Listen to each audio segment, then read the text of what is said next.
Bienvenidos a un nuevo episodio de El color de las primeras veces. Mi nombre es Daniela Zuluaga Hurtado, soy psicoterapeuta y amo profundamente mi oficio. Este podcast es una invitación para abrir la puerta de nuestra humanidad, para conectarnos con todo aquello que nos hace vulnerables, lo que sentimos, lo que pensamos, ya que así podemos mostrarnos tal y como somos. Y en esa medida poder conectar más con nosotros y con nosotros mismos. Hola a todos, bienvenidos a un nuevo episodio de El color de las primeras veces. Hoy estamos con una invitada increíble. Esta mujer tiene un corazón enorme y hermoso. Su nombre es Joana Granada. Ella tiene una empresa que se llama Amor en Pareja. Es una empresa de atención terapéutica que brinda atención principalmente a parejas, también de manera individual, a personas que quieren fortalecer y sanar sus vínculos y su relación. Lleva 13 años de experiencia clínica como terapeuta de pareja y sexóloga clínica. Ha atendido a más de 6,000 parejas en todo su trayecto profesional y hoy pues estamos con esta invitada increíble que además ha sido conferencista alrededor de nuestro país de diferentes temas alrededor de la sexología y todo lo relacionado con las parejas. Joa, bienvenida a este hermoso espacio.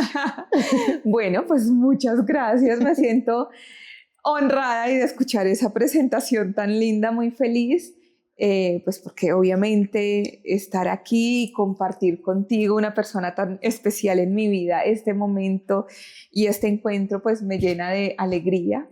Y bueno, pues aquí estamos para hablar de todos estos temas que nos tocan la vida y nos tocan el corazón. Claro que sí.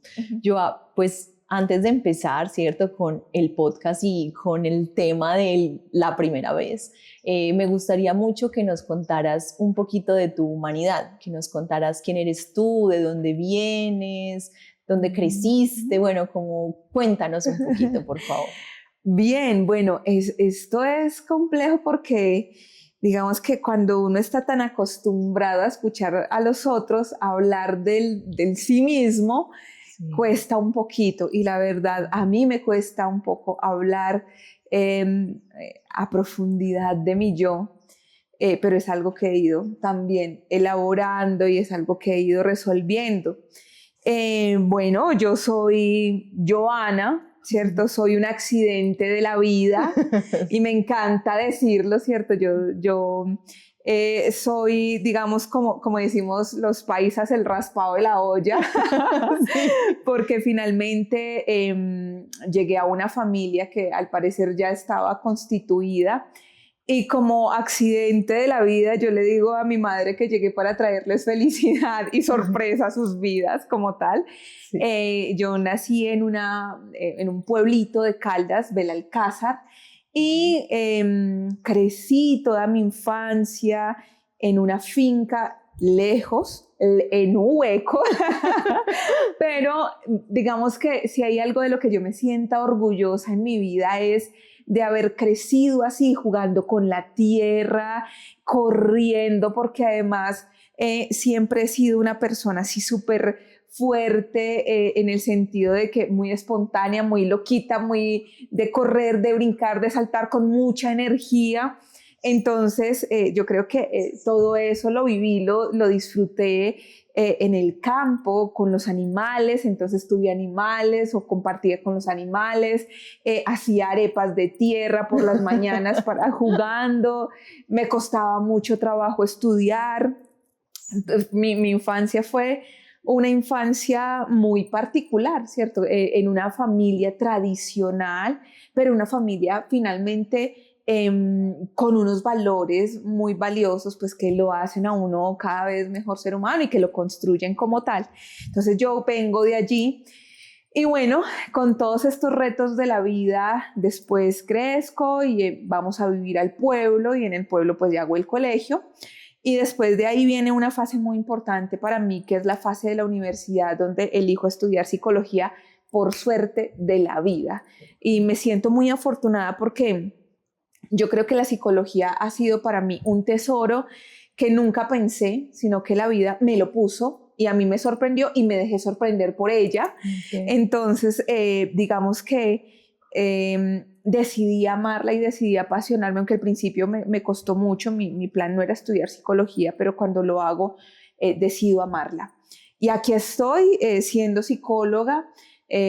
Al estudiar psicología, pues siempre quise trabajar con los temas ancestrales, entonces trabajé temas terapéuticos asociados a las plantas enteogénicas o a las plantas ancestrales, trabajé con comunidades indígenas en búsqueda también de mi yo y de mi propia esencia, y después en esas sorpresas también de la vida, me encuentro con la psicoterapia de pareja y oh sorpresa, ¿cierto? Sí. Como a uno le dicen, encuentra tu pasión. Yo no encontré la pasión nunca, pero decidí apasionarme. Entonces yo decidí apasionarme de la psicoterapia de pareja y como elección he decidido vivir siendo terapeuta de pareja y sexóloga, y hoy por hoy me siento muy feliz de ser lo que soy y obviamente de resolver en este encuentro con la psicoterapia de pareja y la sexología, mis traumas, mis heridas, mis miedos. Y bueno, aquí estamos. Ay, no, ¿qué es esto tan lindo? Qué introducción tan hermosa, qué lindo saber de ti, desde chiquita hasta obviamente el presente y el que seas esta mujer que eres hoy. Y qué hermoso esto que nos cuentas. Yo creo que esa es mi frase, como qué hermoso. Yo eso lo digo un montón, porque es que la vida es hermosa. Hay muchas cosas hermosas. Porque también es como en esa genuina exploración que vamos teniendo con la vida misma, que vamos encontrando nuestras pasiones y nuestras motivaciones. Muchas veces las personas tenemos esta idea de como que esa pasión va a llegar así de repente, pero también es una búsqueda y una exploración que nos permite encontrarnos con eso que amamos, y creo que pues tu caso es una muestra de eso. A mí el amor me ha encontrado y yo he decidido ser recíproca con él. Entonces es apasionante porque finalmente cuando uno decide ponerle, como dicen por ahí, el alma, yo creo que realmente surgen cosas hermosas. De verdad que sí. Totalmente de acuerdo con eso. Esto fue una pequeña línea del tiempo, pero pues obviamente como todos siempre existen nuestros baches, nuestros subidones, nuestros bajones, y esta ha sido pues como una pequeña línea del tiempo de este yo que hoy por hoy hace lo que hace. Gracias, gracias. Joa, con esta introducción tan hermosa que nos haces de ti, pues entonces démosle inicio oficial a este episodio y pues parte de la pregunta transversalizadora, y es: ¿cuál ha sido tu primera vez más importante y trascendental en la vida? La pregunta. La pregunta, de eso que le pone a uno los hombritos aquí como tensos. No, es que hay primeras veces contundentes en muchos sentidos, pero uno poder encontrar la más trascendental. Yo creo que decido hoy compartir dentro de las memorias que me llegan, quizás una que sí hizo que mi vida fuera un antes y un después, y es la muerte del papá. Wow. La muerte de mi papá. Yo creo que fue un episodio, pues yo creo que afrontar la muerte, sabemos que existe la muerte, pero como llegar y decir, venga, es que esto es real, esto mueve fibras, esto fractura el alma, esto abre todas las heridas, pues eso es otra historia. Yo creo que a uno le hablan bastante de lo que es la muerte y uno ve personas que parten de este plano, pero yo creo que poner los pies en la tierra y reconocer el vacío, la ausencia, la añoranza, reconocer la fragilidad y sobre todo reconocer que se ha marchado un pedazo grande de ti. Uy, es potente. Y yo creo que esa ha sido una de las primeras veces más relevantes y hasta el momento la única y lo agradezco, porque pues es afrontar un momento difícil de la vida. Muy difícil, muy difícil. Sí. Joa, cuéntanos un poquito de ese momento. ¿Cómo fue ese momento para ti? Bueno, ese momento fue muy particular. A ver, mi papá venía presentando un tema cardiovascular con antelación. Mi papá tuvo previamente un par de cirugías de válvula aórtica. Y les voy a compartir algo aquí como muy íntimo, muy cercano. En ese momento coincide con que yo compartía y vivía la experiencia con las plantas enteogénicas. Recuerdo que mi papá venía en un proceso de crecimiento físico, se sentía cansado, él se le veía aparentemente bien, un hombre muy fuerte, un hombre de 57 años que había atravesado 2 cirugías.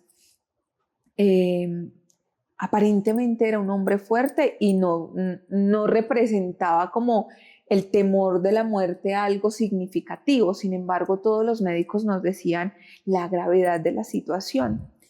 Y como yo participaba de estos rituales en ese momento con el yagé, ¿cierto? Que era una planta con la que yo tenía mucha afinidad y con la que hice muchos estudios en ese momento, pues trabajaba con comunidades indígenas y en esa época yo había hecho mi tesis de grado en la universidad sobre el yagé y algunos procesos cognitivos que se manifiestan y que se transitan en esas experiencias enteogénicas.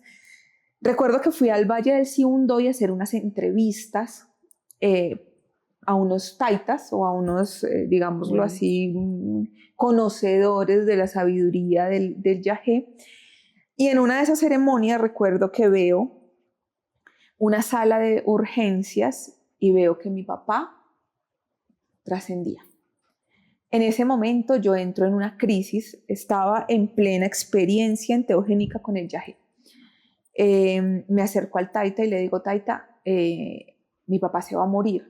Recuerdo que eso fue más o menos hacia marzo, abril de ese año, y me acerqué y le dije, taita, con mucho temor y mucha angustia, mi papá se va a morir.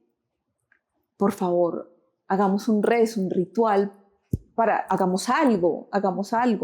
Entonces en ese momento el taita con sus elementos rituales empezó a hacer como una especie de, digámoslo así, limpieza de esa situación. Sin embargo, el escenario se volvió oscuro y hostil para mí. Y bueno, eso pasó. Pero eso se quedó aquí. Claro. Recuerdo que cuando se acercó la fecha de que mi papá tenía que salir a la cirugía, yo estaba en la ventana, nosotros vivíamos en la plaza del parque, estábamos en la ventana y yo vi salir a mi papá, así tan fuerte, tan valiente. Ay, ahí hay pañuelitos. Es fuerte. Y yo supe que era la última vez. Claro. Entonces esa fue mi primera y mi última vez. Porque supe que probablemente no iba a volver. Y él iba para la cirugía. Yo me quedé en la casa y él se fue con mi madre. Y eso fue un acontecimiento muy difícil porque en lo profundo de mi ser yo ya lo había visto con el yagé. Claro. Es como que yo lo sentía. Y bueno, cuando se presenta la situación, mi padre pues lo operan, se agrava, se recupera, vuelve y se agrava y finalmente mi padre muere de una falla multiorgánica. Es decir, su cuerpo no reaccionó. Entonces le colapsó el riñón, le colapsó todo. Nosotros vivíamos muy cerquita a la clínica. Bueno, teníamos una casa cerquita a la clínica en ese momento, entonces nos acercamos y fue muy loco porque eso fue como 4 días después, 3, 4 días después de que lo despedí en Benalcázar. Y resulta que lo que sucedió fue que nos llamaron, nos dijeron vengan corriendo porque pues el señor Leonardo no se va a salvar. Fuimos, mi madre ingresó de primera, pues nos dejaron ingresar y llegamos justo en el momento en que literal así es como se ven en las películas que hace este aparatico, no sé cómo se llama, como pin, pin, pum. Uf, es desgarrador. Ay, yo. Es desgarrador. Entonces, bueno, sucede que veo lo mismo que vi con el yaje y a partir de ahí decido no volver a tomar yaje. Ese fue el motivo por el cual yo participaba y practiqué mucho tiempo prácticas o estuve en prácticas ancestrales, pero decidí no hacerlo más. Eso fue como también de las últimas veces y de los nuevos comienzos, de los nuevos renaceres.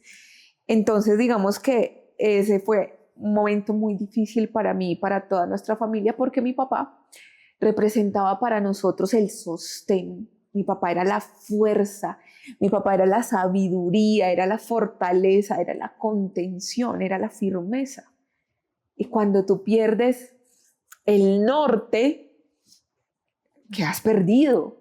Y así nos sentíamos todos en mi casa, o sea, todos estábamos perdidos. Pensamos que con la muerte de mi papá todo había quedado perdido, pero pues aquí estamos muy felices y no nos perdimos, pero sí marcó una pauta muy grande en nuestra historia. Claro. Yo, primero, pues gracias por compartirnos esto tan abiertamente y tan profundamente. Y que te permitas también como expresar todo esto que se siente al recordar ese momento, que claramente con lo que nos cuentas, este fue un momento súper importante y de marcador en tu vida, ¿cierto? Como tú dices, la muerte es algo tremendo y más la muerte de alguien tan importante y tan significativo como lo fue tu papá para ti y para ustedes como familia con lo que nos relatas, ¿cierto? Porque no es como cuando alguien se va, sino también cuando se va esa persona que significa tantas cosas y que representa tanto, ¿cierto? Es que quien se va es más allá de la presencia, es todo lo que representa en el mundo interno para cada uno de nosotros, como esto que nos decías de era el sostén, era la fuerza, era el norte. Entonces, claro, como verlo irse es ver irse también todo eso que él representaba. Entonces, esto es muy fuerte, ¿cierto? Y esta entrevista es particularmente fuerte para mí porque claro, a mí me sucedió pues lo mismo, entonces pues comprendo completamente tu dolor y esto que atravesaste. Joa, tú al inicio de esta entrevista, cuando nos empiezas a hablar de esta primera vez, nos dices que esto representó un antes y un después, ¿cierto? ¿Qué significó? ¿Qué fue lo que pasó? ¿Cierto? ¿Qué fue lo importantísimo de todo esto? Además de esto que nos cuentas. Pues como toda muerte, ¿cierto? Implica un nuevo nacimiento. Y yo creo que la muerte del padre representó para nosotros casi un embarazo y un parto, ¿cierto? Porque siendo él el norte de la familia, de la vida familiar, ¿cierto? De la economía, de muchas cosas, digamos, en mi vínculo o en mi grupo familiar, pues esto implicó ¿qué vamos a hacer? Y yo creo que esa pregunta del qué vamos a hacer le permite a uno ir muy adentro para gestionar y estructurar nuevas formas de habitarse. Entonces fue muy lindo porque después de eso, y yo creo que, y también lo voy a decir, es un inmenso dolor, pero hoy miro con gratitud la muerte de mi papá, porque creo que gracias a la muerte de mi papá, mi madre es la mujer que soy, mis hermanos son lo que son y yo soy lo que soy, porque esto nos invitó a reestructurar esa fuerza y esa valentía que teníamos muy desconocida en nuestro interior, y que volver a ella, o al menos permitirnos escucharla para verla en la cotidianidad, para darnos cuenta que somos capaces, que sin él también podemos, pues eso sí marca una transformación grandísima en toda nuestra historia. Entonces, si bien es cierto, por esas situaciones familiares que tuvimos, puedo decir que mi papá era un hombre maravilloso, pero también, como todos los seres humanos, tenía unas dificultades importantes. Yo creo que la paz que experimentamos hoy por hoy viene de esta partida de él, ¿sí? Entonces yo creo que la muerte de mi papá nos ha regalado muchas sonrisas de mi mamá. Wow. Una mujer más libre, una mujer más espontánea, una mujer que se reconoció a sí misma, porque mi madre se veía a sí misma en los ojos de él. Wow. La mirada de su yo era la mirada que él le proveía. Wow. Y ver a una mujer que se hace y que deviene sujeto por ella misma, por lo que ve y por lo que es capaz de recrear a partir de ahí, es muy bonito, porque eso nos entregó a todos, y especialmente a mí, una noción de feminidad diferente. Wow. Yo creo que ese ha sido uno de los regalos más hermosos y de los renaceres más hermosos que nos ha dejado la partida de papá. El hecho de poder reconocer esa feminidad desde otro lugar, poder ver el femenino y la sonrisa del femenino desde otros lugares, desde otras formas, desde otras perspectivas más auténticas, más genuinas y más, sí, de ella misma. El hecho de reconocer que todos tenemos pues como ese superpoder también de contención, que si bien es cierto, pues lo extrañamos, y ahora que empezamos nuevos proyectos y nuevos sueños sentimos su ausencia, pero también es como recordar que en su memoria y en su honor llevamos también esa fortaleza. A veces es recurrir a su memoria para darnos cuenta que él no está físicamente, pero esa fuerza sí habita en nosotros porque viene de él. Entonces es muy, muy lindo, y creo que, claro, a partir de ahí hemos sido otros seres humanos. Hemos reconocido, o sea, yo creo que cuando te falta algo que tú dabas por sentado, te ves en la obligación de, como sea, sacarlo. Y eso ha sido lo que, digamos, más ha implicado la muerte de él. Wow. Sacar en nosotros cosas que pensamos que no teníamos, pero que nos habitaban plenamente. Wow. Joa, con toda esta información tan bella que obviamente nos das, yo quiero aprovechar estos puntos y obviamente como ampliarlos, ¿cierto? Porque por un lado, como tú dices, la muerte es un acontecimiento que uno no logra ver ni dimensionar antes de que ocurra, y menos de alguien tan significativo, porque nosotros estamos rodeados de muerte constantemente, ¿cierto? Se muere el tío del tío, el primo por allá, el primo del primo, pero cuando muere alguien tan fundamental en nuestra vida, eso implica otras cosas en la reorganización de nuestro mundo interno y la reorganización del mundo externo, ¿cierto? Porque la muerte, al ser un evento tan grande, como dicen, canónico, ¿cierto? En nuestra vida, hace que todo se desacomode, o muchas cosas se desacomoden, pero que al mismo tiempo se desacomoden para tener un orden diferente, ¿cierto? Para permitirnos ver otras cosas, para darle brillo a zonas, personas o cosas dentro de nosotros que antes no lo tenían, ¿cierto? Porque cambiamos esa forma en la que nos vemos y también vemos al otro. Cuando nos refieres esto tan lindo en relación a tu mamá, ¿cierto? Porque fue como también darle a ella un lugar, ¿cierto? Ya brilló, empezó a brillar mucho más, también con la ausencia del padre, ¿cierto? Fue también la posibilidad de reacomodar el lugar de tu mamá, ¿sí? Y son, como dice la película, como esas bellezas inesperadas que aparecen en medio de esa transformación y también del dolor, porque la muerte trae mucho dolor, pero aparecen estos nuevos elementos que se vuelven tan enriquecedores para nuestra vida, ¿cierto?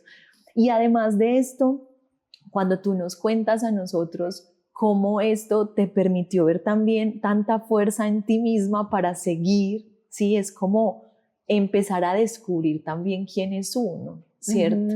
Cuando se tiene como, esto suena muy fuerte, pero cuando se tiene de frente la ausencia de ese otro que sostenía, que protegía, que cobijaba, pues es ya uno decir, ya eso afuera no está, tengo que dármelo yo a mí mismo también, ¿cierto? Es como todo un proceso que la muerte trae y que es supremamente enriquecedor, solo que es muy fuerte.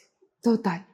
Sí, la verdad es que yo creo que muchas veces no encuentra uno en ese momento las palabras que contengan el sentimiento que representa la muerte. Pero lo que sí te puedo decir es que yo no sé en este momento cómo puedo asumir un acontecimiento de estos, pero yo creo que cuando uno se aferra a la certeza de que finalmente todo va a estar bien, y justamente a esto que estamos hablando, ¿cierto? Como que viene luego es como una puertecita que se abre a otras bellezas, como tú lo nombras o lo narras, pues a mí me parece muy lindo porque el aferrarse de eso nos recuerda como, hey, anclate que hay un polo a tierra y ese polo a tierra nos permite, aunque no lo veamos también porque es un acontecimiento incierto y lo que sigue es incierto, pues es la oportunidad de guardar la esperanza de que el camino va a estar bonito y que todo va a estar bien, porque finalmente, y como se lo digo mucho a mis pacientes, en todos hay una sabiduría interna que nos guía, que nos acompaña, una pequeña vocecita que nos habla y que a veces no tenemos la capacidad de escucharla. ¿Y qué pasa si nos detenemos por algunos momentos como a escuchar qué nos dice esa voz interior? Y usualmente lo que nos dice esa voz interior es, todo va a estar bien, confía en el proceso que todo va a estar bien. Solo que en medio del dolor no es ni tan fácil verlo, ni tan fácil confiar. Pero bueno, yo creo que también forma parte de vivir el proceso. Sí. Yo, con todo esto, hay como dos elementos que quiero como resaltar con esto que nos dices, y es, por un lado, es el vivir también el dolor de la muerte, ¿cierto? Porque nosotros podemos intentar evitar el dolor que acarrea como afrontar esa pérdida, pero el ver que esto está doliendo, el reconocer que está ahí, que hay una ausencia, el no evitar las emociones que obviamente aparecen en el duelo y en el proceso mismo de la muerte, nos permite también encontrar toda esa riqueza y ese tesoro que viene después, ¿cierto? Como toda esa transformación que aparece en uno, pero cuando también uno hace ese proceso de vivirlo y de ver esa muerte a uno cómo lo va a transformar, porque ocurre que algunas personas, pues por obviamente el dolor tan grande, evitan y bloquean completamente eso, como aquí no pasó nada. ¿Quién se murió? Así era importante, pero yo seguí con mi vida ya. Y eso obstaculiza completamente, no solo hacer el duelo en sí mismo, sino encontrar el tesoro que está al final del proceso, que es esto tan bello de lo que tú nos estás hablando, ¿cierto? Y por otro lado, Joa, también esta certeza de la vida y que nosotras, digamos, en este campo que les digo, ahí llegó Mambo como parte fundamental de este podcast. Mambo. Y es este otro elemento, Joa, que nosotras que estamos, digamos, en este campo clínico y que escuchamos a tantas personas diariamente, nos damos cuenta como después de muchos momentos dolorosos y difíciles, siempre aparece la luz, ¿cierto? Así es. Como después de las noches más oscuras, llegan amaneceres muy bonitos y es como una promesa de vida. Uno eso lo rastrea en todas las personas y tener esa certeza que tú dices de aprender cómo a confiar que después de esos momentos tan dolorosos va a llegar un momento como de calma y de bondad para nuestras vidas, es también como la promesa como al final del túnel, por llamarlo de alguna manera. Sí, son pequeñas recompensas que la vida nos pone. Y lo veo, y voy a poner un pequeñísimo ejemplo, lo veo en las rupturas sentimentales. A mí me cuesta mucho acompañar parejas a hacer rupturas, pero a veces también lo entiendo, ¿cierto? Cuando las personas llegan cruzando duelos de pareja porque terminaron, porque hubo una infidelidad, por N mil motivos, lo que esto termina siendo, estas muertes simbólicas, ¿sí? Terminan haciendo es realmente sacando una fortaleza, una firmeza y unos descubrires internos que te aseguro que si no hubiera pasado eso, nunca se hubieran presentado. Reflexiones tan profundas, tan sinceras y tan honestas consigo mismos que les permite y nos permite también a uno como terapeuta acompañando ese proceso, como tener reflexiones que de verdad son muy enriquecedoras y que pueden marcar una pauta de un antes y un después en las personas. Total. Y qué hermoso que tú nombres, Joa, esto de las muertes simbólicas, porque es que muerte no es solo cuando perdemos a alguien en términos de que muere y trasciende, sino que muerte es también cuando hay una ruptura, cuando dejamos un trabajo, cuando nos vamos de un lugar o de un país. O sea, hay muchas muertes en la vida. Quiero hacer una anotación. Claro. Viendo a Mambo en este estado y hablando de lo que estamos hablando, ¿cierto? Que está Mambo aquí en un estado de rendición. Sí. Quiero utilizar esa palabra. Y es que cuando se presenta una muerte, el poder entrar en un estado de rendición ante el dolor, ante la ausencia, ante la crisis, termina siendo realmente reparador, porque es permitirse a uno caerse y luego confiar en que ahí está esa sabiduría interna para levantarse. Entonces, claro, el estar así rendido, caído, dado, entregado, sin decir con esto como que, porque muchas personas pues o ya entran en estados patológicos, pues sí quiero anotarlo, pero digamos como dentro de ese estado de lo que representa vivir un ejercicio de duelo y saber que estoy pasando por esa crisis y permitirme sentirla, ¿cierto? En mi humanidad y llorarla y vivirla y experimentarla y cruzar todos esos baches donde subo, donde luego bajo, pues termina siendo maravilloso, maravilloso. Yo creo que tanto más fuerza haces para no vivir los procesos, como que la situación más se encarna a ti y más difícil es salir de allí. Totalmente. Entonces, el aprobar el dolor, el decirle sí a esto, el mirar a los ojos, incluso el mirarme al espejo con lágrimas en los ojos, en ese estado de rendición y de reconocimiento de mi inmensa fragilidad, pues me hace descubrir en esa fragilidad una inmensa fuerza. Y esa es la magia de las dualidades, ¿sabes?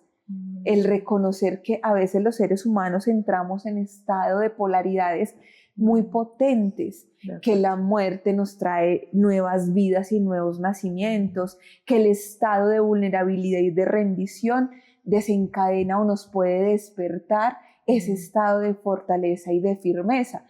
Y como tú bien lo dijiste ahora, después de la noche viene la luz, ¿sí? Entonces, yo creo que la vida es muy poética con eso, ¿no? Sí, sí lo es. Mira, aquí llegó Archie también. Aquí nos están acompañando todos. Mejor dicho. Joa, en efecto, esta palabra que tú usas, que es preciosa, de la rendición, ¿cierto?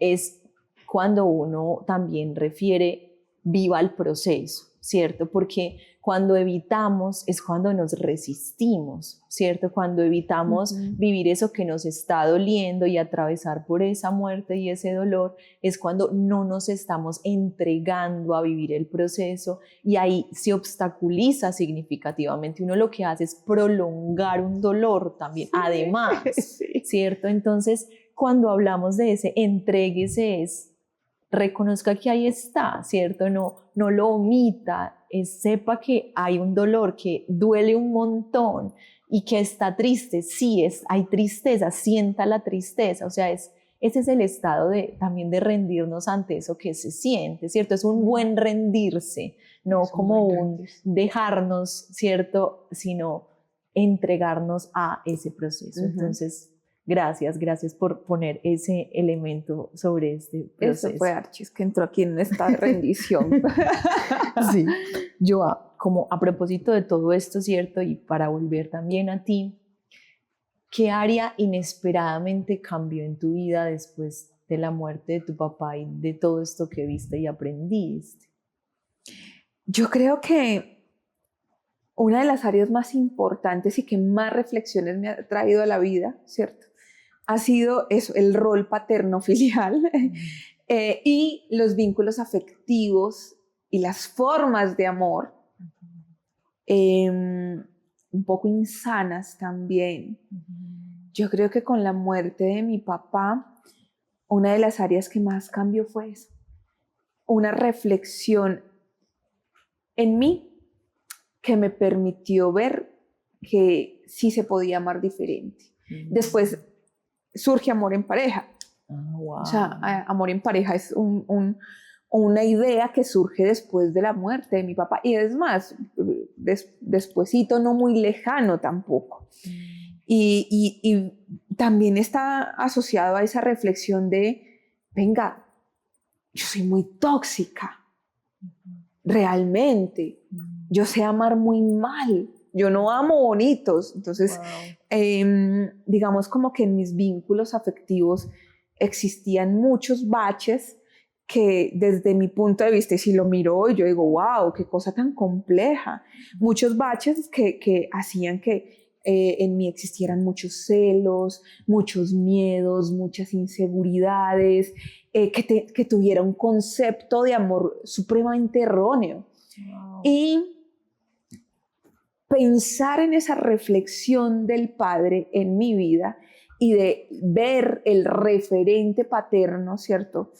Un tanto disfuncional en términos de pareja, en términos de la relación con mi madre, pues sí me hace tener unas reflexiones muy profundas que me hacen cambiar mi forma de amar.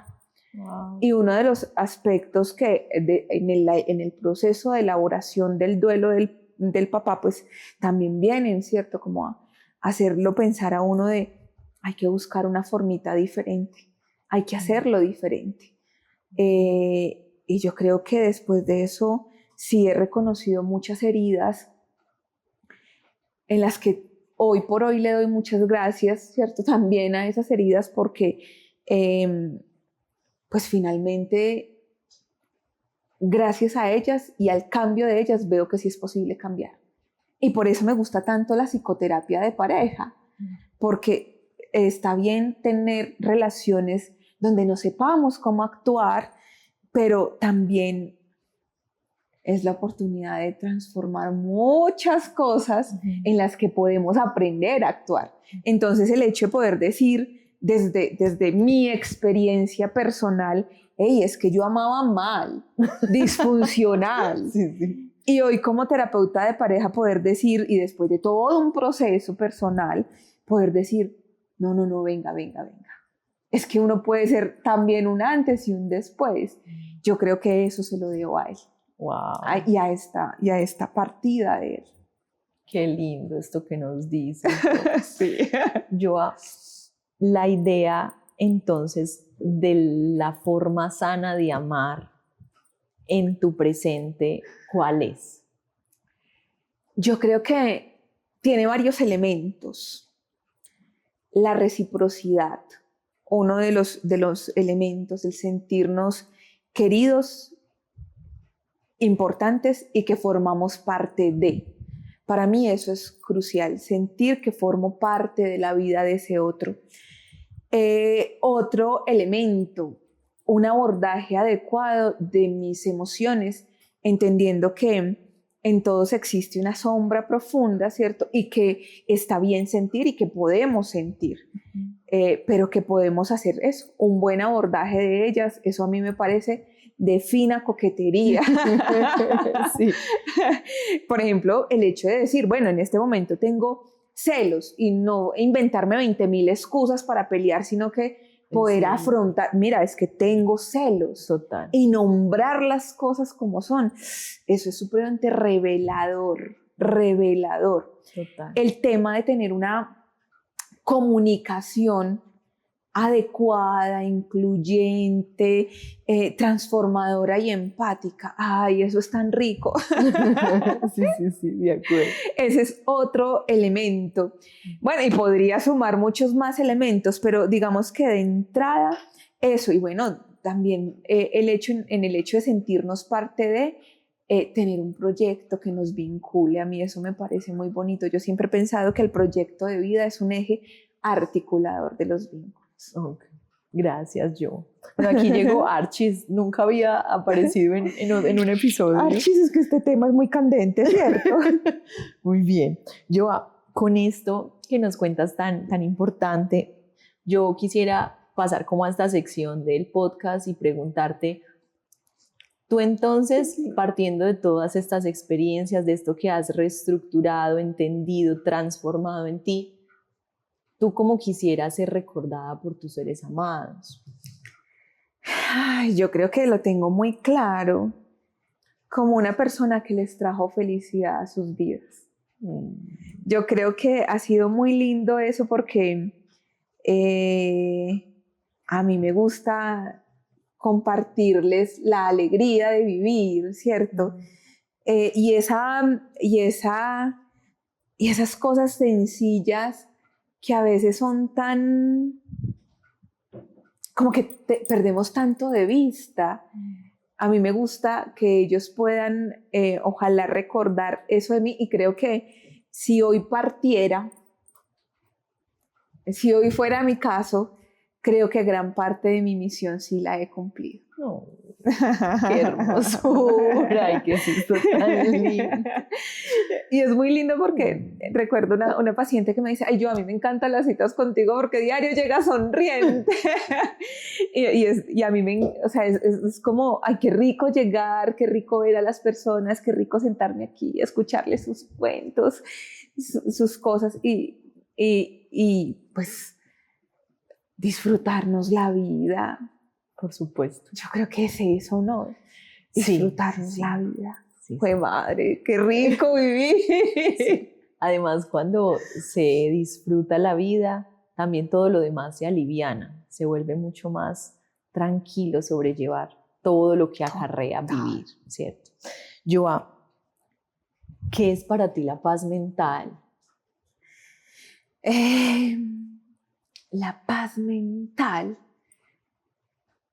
Ay, no sabría exactamente cómo describirlo, pero yo podría como decirte que puede ser un estado de tranquilidad y muy asociado también a lo que te decía ahora, no es que no pasen cosas, es que aún pasando cosas, saber que todo puede estar bien y que aún dándose situaciones difíciles en nuestra vida, en nosotros está la sabiduría para encontrar la salida. Yo creo que no es que no nos pasen cosas difíciles, todo el tiempo, carambas, todo el tiempo, yo lo veo, y uno de nuestro ejercicio terapéutico como psicólogas es ver muchos dolores, todo el tiempo. Yo creo que la paz mental es saber que aún en medio de ese dolor podemos ver como esa lucecita en el interior y reconocerla para poder volver a ella cuando sea necesario. Qué lindo. Sí. Gracias. Y Joa, si pudieras entregarle algo al mundo antes de morir, lo que sea, ¿qué le entregarías? Si pudiera entregarle al mundo, de la manera más humildemente, digo que estoy entregando día a día lo mejor de mí.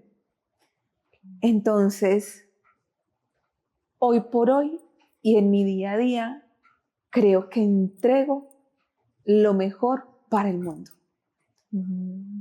Una palabra, una sonrisa, un abrazo de ser necesario, una idea, un propósito, una intención, una oración, una luz. Y eso pasa todo el tiempo. Entonces, si te soy muy honesta, yo no buscaría algo que yo pueda entregarle al mundo o que me falte entregarle. Creo que día a día he venido entregando lo que puedo entregar y lo que humanamente he podido entregar. Así que en ese sentido puedo decir que cada día cumplo mi misión. Entonces la dignifico y la honro siguiendo en este camino de hacerlo. No, gracias. Así es, estoy de acuerdo contigo. Así lo haces. Joa, para terminar ya este momento tan hermoso y preciado aquí, de tanto aprendizaje y de tantas emociones, ¿qué color le pondrías a esa primera vez, a la primera vez de tu vida?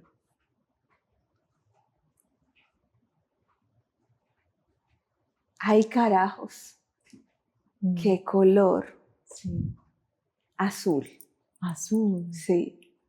Okay. El azul del cielo. El azul del cielo. Sí. ¿Y por qué le pondrías ese Porque color? me parece esperanzador. Porque me parece brillante, porque me parece lindo y porque no, la muerte no tiene que ser oscura, la muerte puede ser muy luminosa y el azul del cielo me parece muy profundo y luminoso. Entonces le daría a esa primera vez el azul del cielo. Es decir que aún y siendo esta muerte la más importante y difícil, ¿cierto? Y con todo lo que esto significó, tú hoy lo nombras y por eso la representas con el azulito del cielo como un momento de esperanza, de profundidad, de transformación. Así es. Sí, creo que un gran momento. Creo que es eso. Y no sé, pues si el azul representa eso, pero es el color que me llega con el significado que me llega, ¿no? Sí, perfecto. Está perfecto. Entonces me imaginé, tú has visto esos azules cuando uno va, bueno, obvio lo has visto, pero cuando uno va al mar, que está el azul así con el sol radiante y que se funde también con el azul del mar. Me llega como esa imagen así de profundidad, de infinitud, pero como de alegría. A mí me da mucha alegría ese color, me parece muy lindo. Tan lindo. Eso es lo que me llega. Está bien, está bien. Gracias, Joa, gracias por abrirte tanto, por contarnos tanto, por enseñarnos tanto. Qué linda tu presencia acá y que nos hayas honrado con tus palabras y con el estar acá. Muchas gracias por acompañarnos. Gracias a ti. Y qué lindo formar parte del color de las primeras veces. Tan hermosa. Gracias. Así que mucha gratitud también. Gracias.